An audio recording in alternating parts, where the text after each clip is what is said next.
C'est l'heure des informations sur la télévision de la famille. Au sommaire, un seul titre. Le réchauffement climatique au centre du sommet sur le climat ouvert ce matin à New York. Bonsoir mesdames et messieurs.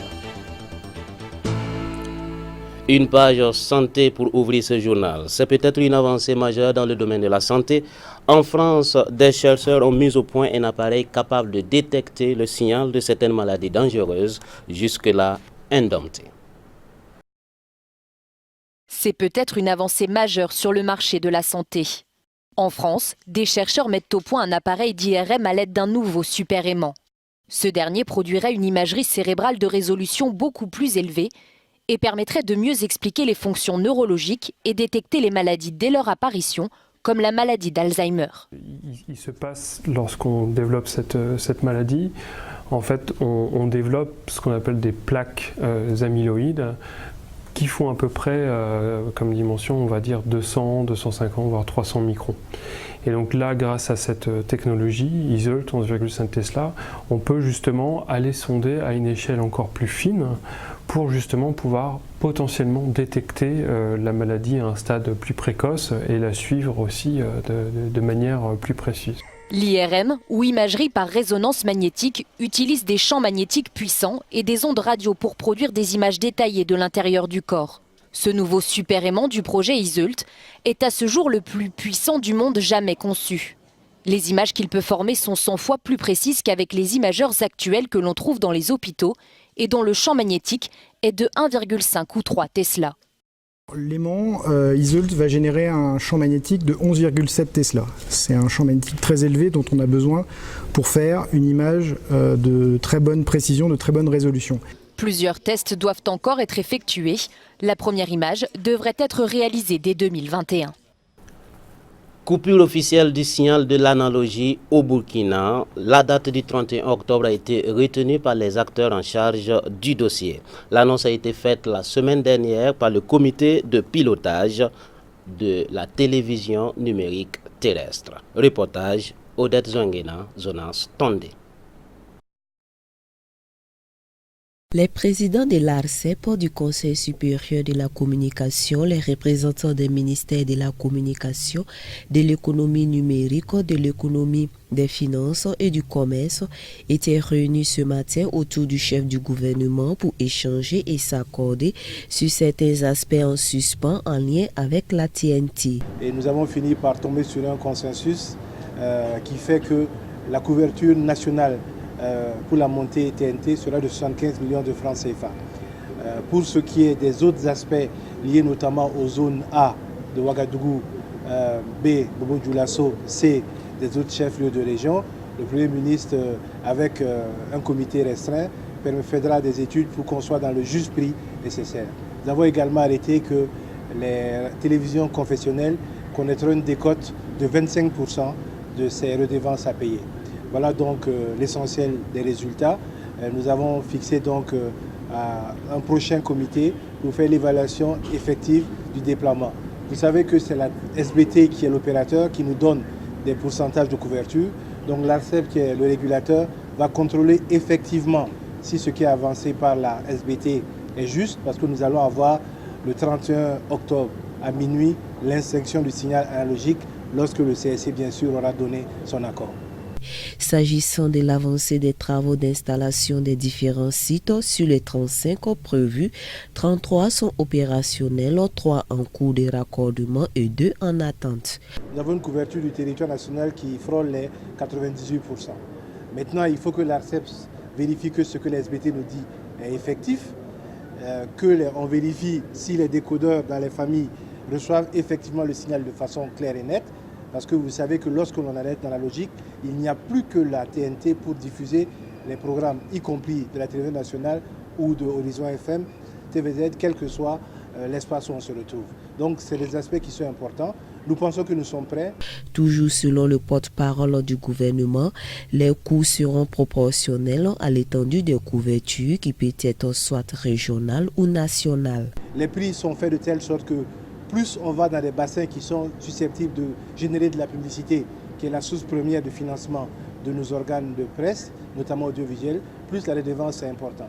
Donc quand vous êtes dans des zones où la publicité est censée être faible, et où également la concentration humaine n'est pas importante, effectivement la révédance doit être moins élevée. L'ensemble des médias sont d'ores et déjà conviés à s'affairer pour être au rendez-vous du 1er janvier 2020.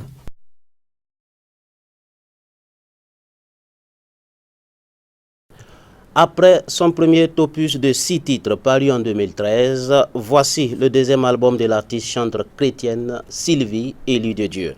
L'œuvre de ce titre a été présentée à la presse samedi dernier. Découvrons cet opus avec Jonas Tondé, Delphine Banissi.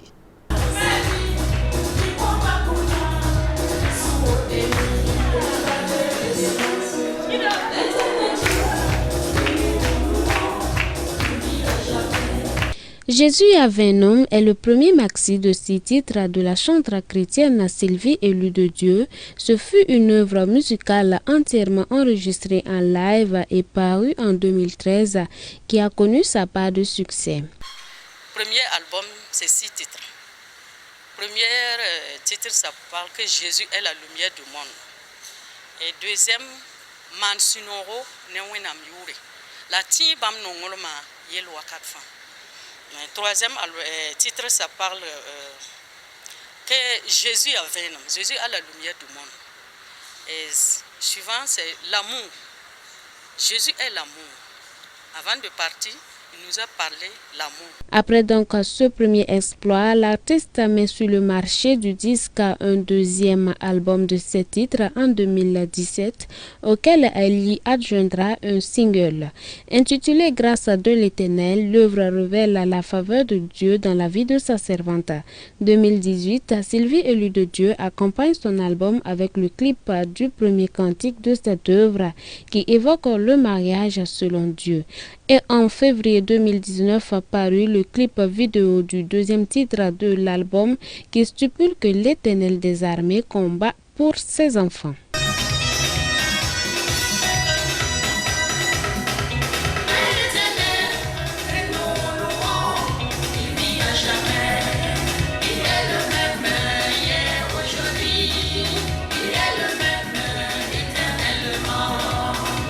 Dieu est vivant et vraiment efficace et il vit éternellement. Deuxième album aussi, ça parle que l'Éternel combat pour nous, jour et nuit, c'est lui qui combat pour nous. À cette cérémonie de dédicace ont pris part donc plusieurs artistes et chanteurs chrétiens. De son vrai nom, Sylvie Ouedraogo Nekabouré, l'artiste est chanteur depuis maintenant 23 ans. Les CD de Sylvie, élue de Dieu, sont disponibles sur le marché au prix unitaire de 2500 francs CFA.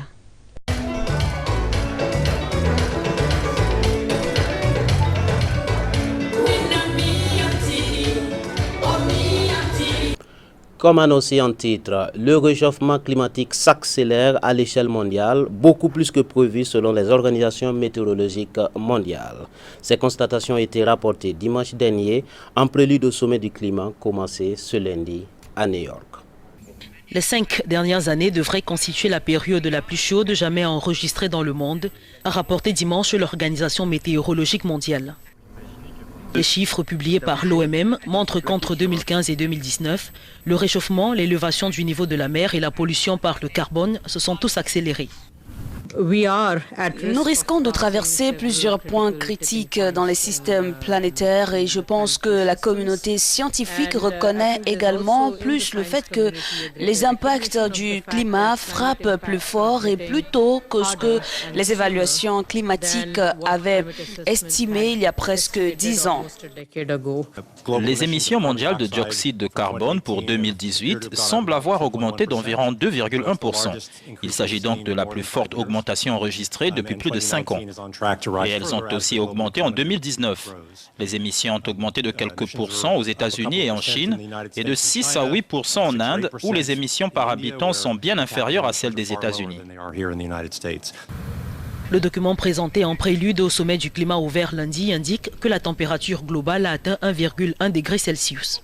Il faudrait, selon l'Agence météorologique mondiale, limiter le réchauffement entre 0,9 et 0,4 degrés Celsius à partir de maintenant. Où en sommes-nous maintenant pour ce qui est de mettre en œuvre ce que nous avions promis de faire à Paris? Et en ce qui concerne, en même temps, les pays qui se sont engagés à effectuer des réparations? Je pense que pour le moment, la réponse c'est non. Je veux dire, les promesses faites à Paris sont dans un ordre, mais nous devons au moins tripler cela si nous allons être en dessous de 2 degrés. Les efforts de réduction de la pollution par le carbone doivent être multipliés par 3 pour ne pas dépasser la barre des 2 degrés Celsius et multipliés par 5 pour limiter le réchauffement à 1,5 degré Celsius depuis l'ère pré-industrielle, conclut le rapport de l'OMM.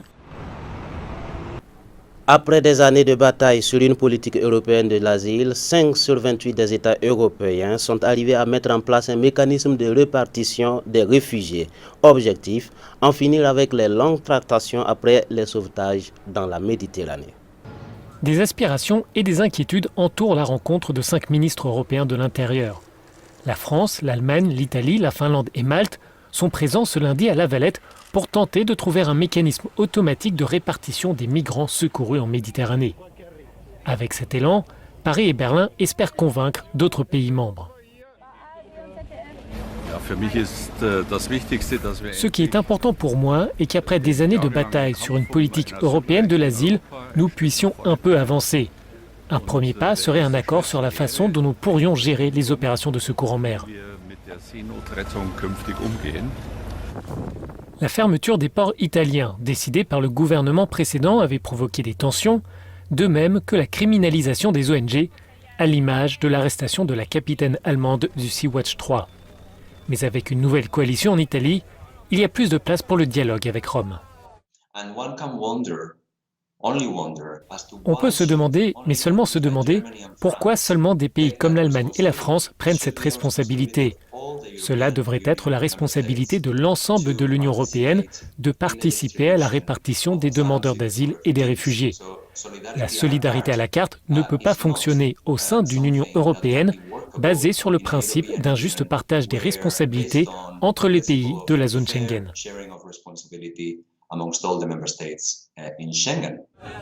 La proposition ne concerne que les cas d'urgence.